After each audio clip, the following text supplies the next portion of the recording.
Hey everybody. So I just want to take a little time this morning. I want to talk about the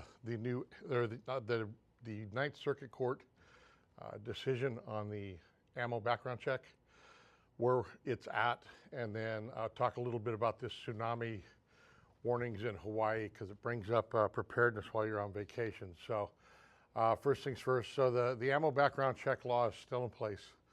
While the Ninth Circuit released their decision, they haven't filed the mandate yet, which is what would bring it into play where it's not being performed or required. They're not sure what they're waiting on, but I'm pretty sure it's to allow the California DOJ time to make their appeal and request to remain on the injunction that would have overturned it. Don't know what's going to happen, but for now it's still in place. You still cannot legally have ammo shipped into California, even though you're probably inundated with emails from ammo warehouses saying, we're shipping to California now, take advantage of it while you can. Well, this isn't like a Freedom Week situation. There is no window. It's still illegal. What enforcement will take place on it, I don't really know. I don't know what they can do or what they will do, but just be aware that it's still not legal to have it shipped in from out of state to your house. The background checks are still taking place. We don't know when that's going to change, but hopefully it'll change soon. So I just want to kind of clear the air on that. Second thing, real quick, is so they just had hurricane warnings in Maui. I have a friend who's over there right now, and I was talking to him last night. They had a massive earthquake off the coast of Russia, like an 8.8 earthquake that put out tsunami warnings. And it got me thinking about when you're going on vacation, you know, especially someplace isolated like Hawaii, in this case Maui, where Maui had the Lahaina fire a year or two ago, and a lot of people that are tourists there were kind of trapped, not knowing what to do. They didn't have power, they didn't have, they were having a hard time getting access to food because with the fire, a lot of the roads were impassable.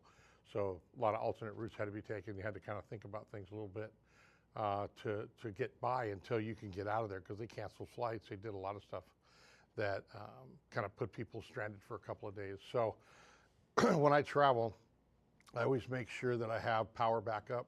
So in case the power goes out at the hotel that you're at or something, you have backup power for your phone or your communications device. I carry a Garmin InReach device also, so that if the cell towers go down, I still have power to my device and I can still contact family members via satellite.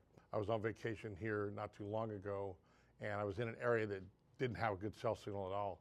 And we had an incident come up here at the store, and so one of my employees took to the Garmin and contacted me and let me know what was going on, and it worked out just fine. So it was kind of one of those situations where we were testing it out, but not testing it out.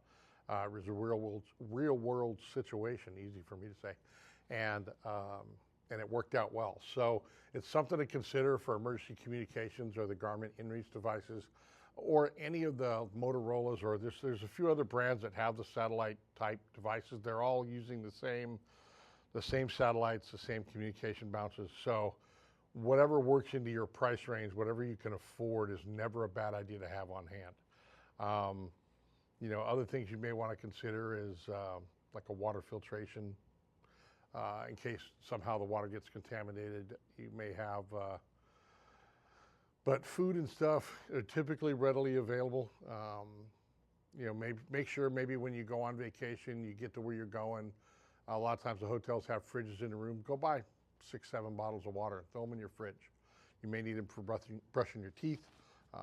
Hygiene, you could use them for hydration, obviously. And then maybe a couple of granola bars. Just throw them in your room just in case something happens and you get stuck. And if you don't need them, you can just leave them for the housekeepers.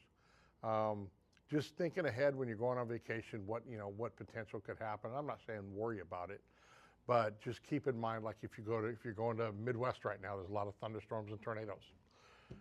What are you going to do if something happens there? Communications and hydration tend to be the biggest things that I consider. But anyway, so just a couple points to talk about the ammo law and kind of disaster preparedness for while you're on vacation. Hope you guys have a great week. We got some really exciting new products in. Hope you guys come in and see them. I don't want to, I don't need to go into a whole list of them, but please come in. We got some really cool stuff. I know we got the new Mossberg 990 Aftershock, I think it's called. But it's, I call it the Night Stick. Got a new FDE MR920 shadow systems. Just some really cool stuff. Come on in, take a look, say hi. I'd love to see you guys. You guys have a great day. Stay safe, think ahead, be prepared.